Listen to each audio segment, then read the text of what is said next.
What's going on, poker people? It's me, Chris, coming at you again, finally with another mixed game tutorial. Please see my previous video, fixed limit games and mixed games general video. Before you watch this one, it sets you up for the whole idea of bringing mixed games into your poker home game. That's what this is. We are going to learn today how to play what once was the most popular poker game in the world by a lot. It was the one and only mighty 7-card stud. High only, bread and butter. This game should be played as a fixed limit game. Again, I refer you to my previous video. Make sure you watch that so you understand fixed limit play. This video also presumes that you know enough about poker that you know what beats what. If you don't know what beats what, you need to Google it. Poker ranking of hands, because we're going to get into that. And I've been playing since I was 12 years old. I'm 51 now. I think I would have a hard time humoring that. I assume you play Hold'em. I assume you know how to play, say, no limit Hold'em. And after watching my fixed limit video, you know how to play the fixed limit version of Hold'em. This is not Hold'em. This is a stud game. And what that means is there are no community cards for people to share. You still get to work with 7 cards though. Like in Hold'em, you get to work with 7 cards, 2 in your hand and 5 on board. Well, here you get 7 cards all to yourself. But the beauty of a stud game is that you don't share with other players, but you still get to see some of what other players have. So you get to it's that incomplete information. In Hold'em, it's people's betting patterns and tells, and the community cards. Here, it's all of that, but no community cards, but you get to see what other people have, so you know you can figure that part out on your own, I'm sure. 7-card stud can be played up to 7-handed, I believe. You can actually play it 8-handed, but if you do, there's a special exception to that, which we'll talk about in a minute. So we're playing 6-handed here today, so let's get right into the action and see how we play 7-card stud. Okay, so we're going to stay exclusively focused on how exactly you play 7-card stud. Going forward, there will be a final video of mixed games that will show you how to integrate all the mixed games together. This video specifically is just how to play 7-card stud. So if you're just playing 7-card stud, the first thing you can do with this button is shove it up your ass. No, just kidding. The first thing you can do with this button is get rid of it. We usually, because I have a black railing here, during our mixed games, when we go to stud games, we usually just turn it over and set it aside so nobody has to deal with the button, because all that matters in stud is not the position of the dealer. You'll see it's who has what cards that determine the action.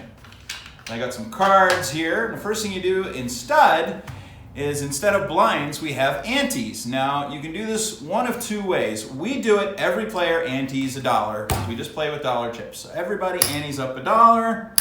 It's kind of a pain, but there's only 6 or 7 of you. Sometimes 8. You say, everybody ante up. So that helps drive the action, because now there's already money to play for. It kind of serves the same functions as blind. So in stud, you want to ante. That's the first way to do the ante. The second optional way to do the ante is whoever is dealing, if you're passing the deck, whoever is dealing would then do a dealer ante. So instead of, if you're 6 of you, instead of each person paying $1, you could just do $6 as a dealer ante. Or you could make it smaller, like 4, however you want to do it. I like everybody doing 1 ante. That's the old-fashioned way to do it. That's the way I do it. That's the way Jesus does it. Okay, so whoever has the deck is dealing, and if you're passing the deck, it's really easy to remember, because the dealer always just deals to their left. There's no button. You don't have to worry about that. Everybody gets 2 cards face down, just like Hold'em. But it's going to get different. And then the dealer deals 1 card up. This is all before any action besides putting in the ante. Whoop, whoop, whoop. Okay, now we're ready to bet. But how do we determine who gets to bet? Well, the way we do that in 7-card stud high is we look for the lowest card. Who has the lowest card? Well, there's a deuce and a deuce. Well, this is a great coincidence, because the lowest card showing is going to be forced to bet. But when 2 cards have the same rank, how do we determine what the lowest card is? We do it alphabetically, believe it or not. Alphabetically goes worst to best. So it's clubs, diamonds, hearts, spades. So clubs is the worst, and it's always the worst card that is going to be forced to bet. We call this bet a bring in. And in my game, we play $2 small bet and $4 big bet. The bring-in is only $1. So this player is forced to bet at minimum $1. Must bet a bring-in. Now, this player has an option of completing their bet. So let's look at the hole cards here. Now this is stud high, so this is okay. This is kind of a, open-ended straight possibilities. But let's just say the deuce is just gonna bring it in for $1. Now, the next player has the option to complete this bet, to raise and make it $2. And $2 is our small bet. Remember my previous video, we talked about small bet, big bet? This is the small betting round. This person has a queen 3 in the hold, so most likely in the real world, this person would fold because it's $1 to them. This person has 6-4. They'll come along for $1 because they also see, straight possibilities. This person has an ace in the hole, so this person is going to complete the bet. And they can say complete. It's kind of the same thing as a raise. Complete. You complete it to $2. This person has a deuce and a 9 in the hole, so they're going to fold. This person has a jack and a 6, so they're likely going to fold. This person is definitely going to defend. They've already had to put in $1, and of course they have open-ended possibilities here. And this person's also going to defend, right? So that's one round of betting. They call. So it all goes into the middle. Dealer, once again, just deals to their left. Now remember, these cards I turned these up so we could see them, but they're not actually up. These are down the whole time, so other people don't know what they have. So we'll just play with that correctly here. So then the dealer deals another card up. This is what we just dealt. There's 5 streets, there's 5 rounds of betting in stud. That's one more round of betting than Hold'em, pre-flop, flop, turn, and river, and Hold'em has 4 rounds. Stud has 5 rounds of betting, which is awesome. So there's, you think it's fixed limit, the pots can't get that big. They can get big for sure. That was 3rd street, and we're gonna do 5 rounds of betting. This next street is called 4th street. And the first 2 streets, if you remember the last video, first 2 streets are the small bet, which means whoever's gonna bet is gonna be $2. Now, how do we determine who bets first on 4th street and beyond? We look at who has the best cards, not the worst, the best cards. And they have the option to either check and bet. And the best cards here is the king high. The king is going to continue with the aggression and bet. They're gonna bet $2. So this person is kind of discouraged, so they're gonna fold. And then we have over here, see, this person now has a gut shot straight draw with a 4 and 6 in the hole. So they're definitely gonna come along. Yeah, let's come along. So they call. So now we have, it's heads up going to 5th street. Now 5th street and beyond is the big bet, which is gonna be $4.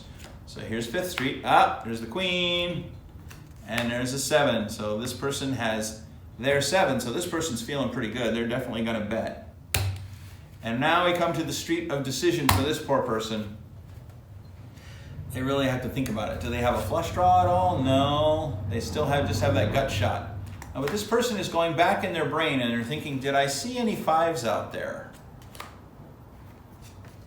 Did I see any 5s showing? And you know what? They didn't see. They saw a queen and a deuce here. They didn't see any 5s. So that 5 is still out there. So this person is going to go hunting for a gut shot. Now, I can't tell you if that's good strategy or not. I'm not that good of a stud player, but I would probably call here. So now we're into it. Now we're going to 6th street. Oh boy, 6th street is also face up. Boom, baby. Boy, everybody's getting each other's cards. Look at this. So now who bets first here? Can you think about it? It's the best hand showing bets first. So we have king, queen, 7, 3. King, queen, 7, 4. So 7, 4 is going to check or bet. And then the amount, of course, is $4. They're not going to stop. They're going to bet $4. This person's not stopping. They've come this far. Now we are finally to the final 5th betting round. This is called 7th street. 7th street is the river in stud. And 7th street is always dealt face down. Face down. The dealer's done. Now it falls upon the players to look at their hole card. They have a 10, so this guy has absolutely nothing. He's got a king high. This player is going to peel his card, and he's got a 9, which I believe is absolutely nothing. He's got ace high. So it's very likely to go check, check, or this guy might continue the aggression and bet, in which case this player would probably fold. That's how it works out in crappy home games. So let's say they check it down, and this guy shows ace high out of 7 cards. You're making your best 5-card poker hand as of any variation of poker. So this guy has a king high, and you can discard those 2. This guy has an ace high, and can discard that and that to make his best 5-card poker hand. So all the money goes here. Well done, that's some power poker, one and all. So let's play one more hand of 7-card stud, just for funsies. We'll just take you through, and while I'm thinking about that, everybody ante, everybody puts in $1. That's the way to do it. This guy's feeling good, he's got a big stack now. This guy's not feeling so great. Everybody puts in a buckaroony. Everybody antes. Remember, the bring-in, this is 3rd Street, which is also the first round of betting. We call it 3rd Street because everybody gets 3 cards. Now, let's say the dealer's not paying attention and accidentally deals this one up, when really it should be everybody gets 2 cards down. Oh shit, is it a misdeal? Do we throw away the cards? Do I switch out this card? What do I do? No, no, no, stop. Continue the regular order, just how you were going to deal it. The 3rd card for everybody is face up. Everything is good. You fix it at the very end. What do you think I do over here? I deal this card down. This becomes what we call the door card. The accidental exposure becomes the door card, and then the next card is down. So it's very hard to misdeal in stud because even if you accidentally expose a card, you can just continue, and then the next card you give them would be down. All right, so once again, we've got multiple low cards here. Remember the bring-in, and remember when we talked about, suits best to worst, you should know that in poker, the bring-in in stud is the only time you ever consider suits. It's never going to happen again. It will never happen again after the bring-in, after 3rd Street, after the opening round. If we get matching hands in 7 stud going forward in later streets, it'll be determined whoever is to the left of the dealer. So this is the only time you should ever be concerned with suits. And remember, alphabetically it's worst to best. So that's clubs, diamonds, hearts, spades. And we're going with the worst. Worst is clubs, there's no clubs here. Diamonds is next. Diamond is going to be forced to bring it in for half of the small bet. They're going to look at their cards and see maybe they want to pop it and complete when they bring it in, but they're not going to. They're just going to be forced to bring in $1. This person has a 5 and a queen and a 9. Probably going to fold. This person has pocket kings. What do you think they're going to do? Absolutely complete. They can complete to a 1 small bet. $2 to go. This person has a jack and a 6, which is not so great, but notice they do have 3 hearts. So if they're a flush chaser like me, they're probably going to come along. This person has a 4 and a 7 of spades. There's another 7 over here, and this guy is already raised. So this guy sees the 7 over here and says, you know what? Save my money, live to fight another day. This person has, look at this, pocket 10s. So what do you think is going to happen here? This person raised, this person over here is probably going to raise. So they say raise. That's 2 small bets. Cool. Now we got some action going. Now we're back to the original person who brought it in. Does he want to put in 2 small bets for the jack 5 deuce? No, he does not. So he folds, he surrenders that. So these players are out. This player has pocket kings. He sees somebody raise with a 5. So he's thinking, well, either that person has 3 5s or he's got a big pair. Well, I've got a big pair. He's going to re-raise. Boom, boom. That's what I would do because you want to get rid of this guy. And wow, this is a 3-bet. Well, all I've got is a lousy flush draw. This player's thinking, did I see any other hearts out there? Well, yes, actually, he saw 1. I know he did. He saw a 2 of hearts over here. So he's thinking, well, if it was 0 hearts, I might come along, but I know one of my hearts is already dead, so I'm going to give it up. And this player with pocket 10 says, wow, a 3-bet is really strong. Now, if this person had decided to raise and make it 4 bets, that's an option, of course. This is where, in a home game, I cap it. So let's just say he's just feeling really frisky and raises 4. So that is what we call the cap in my home game. If you refer to my previous video, I talk about the betting is capped on each street to 3 raises or 4 bets total. So this is capped. If you're in a casino, it would be 5 bets total or 4 raises. In a home game, 3 raises, 4 bets total. So this is the cap. This is as big as it can get. All right, we got a 4-bet 3rd street. This is gonna be amazing. It's almost like the dealer knows what's gonna happen. So then we deal this. Oh, look at that. It's a 10 and a 5, and boom, a pair of 7s. Pair of 7s, you say? What? There's a pair showing. So once again, we are post 3rd street, so the best hand showing bets first. This player has a pair showing, and a pair in a cash game means that this player has the option, the absolute option, to double the size of the bet to move right to the big bet. So even though this is 4th street and this is small bet time, because he's got a pair showing, he can double the bet and change it to a big bet. So that's what he's gonna do. Bet $4. So we're on big bet territory even though we're on the 4th street.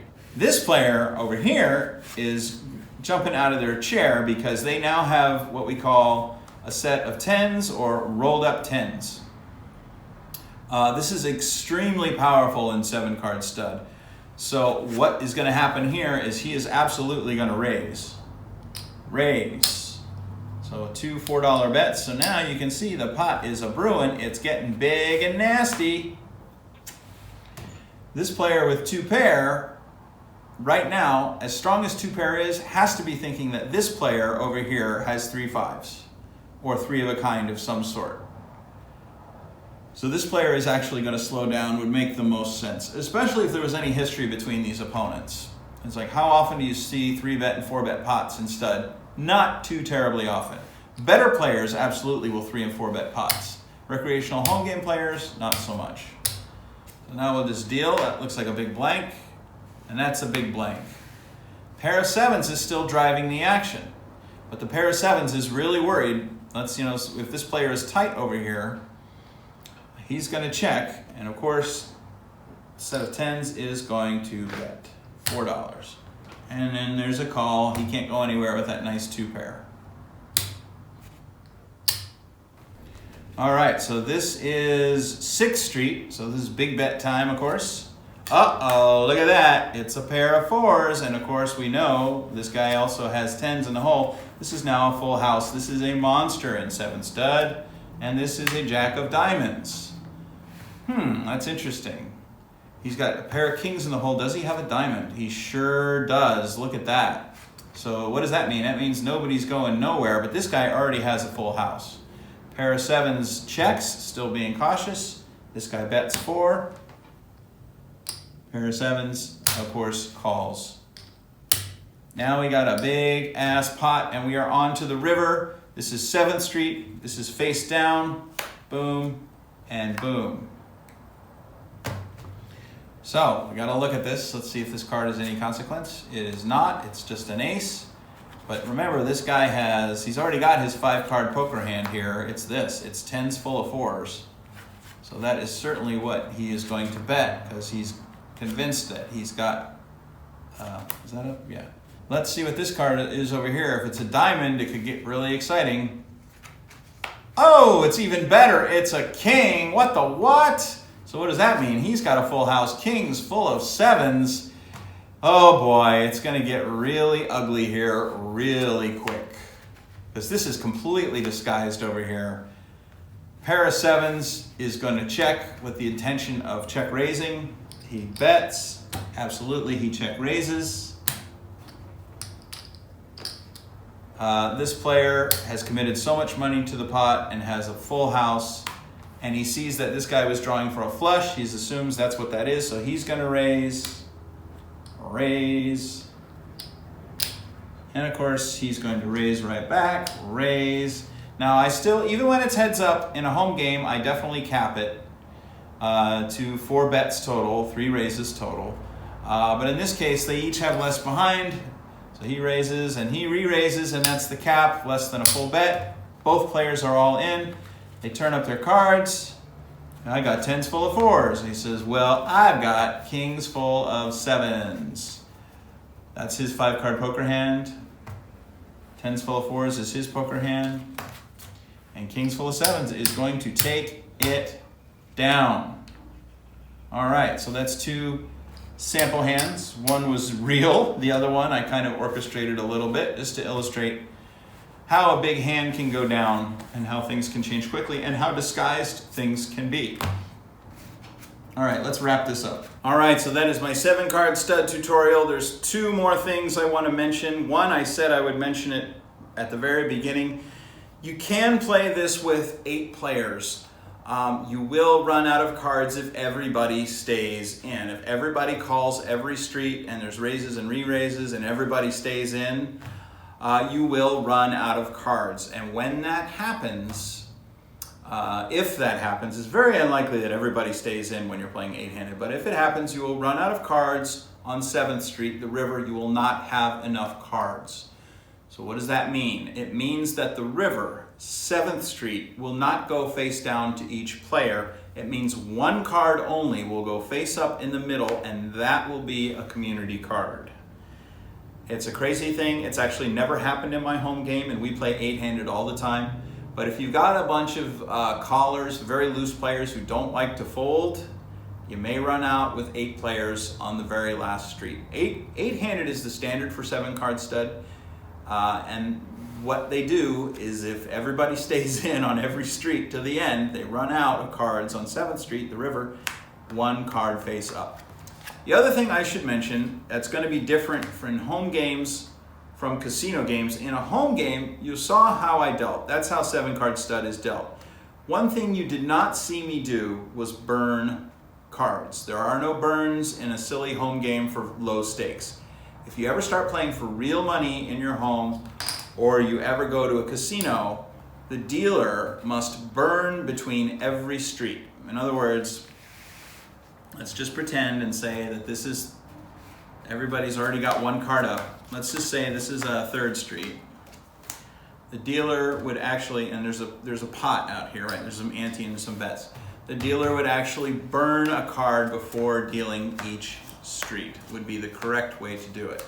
I have not burned cards since I was 12 years old. In a low stakes home game, it's just easier. People don't remember. For me, it's more important that it be consistent. I'm not worried about the deck being marked or people cheating because we're playing for cheeseburger stakes.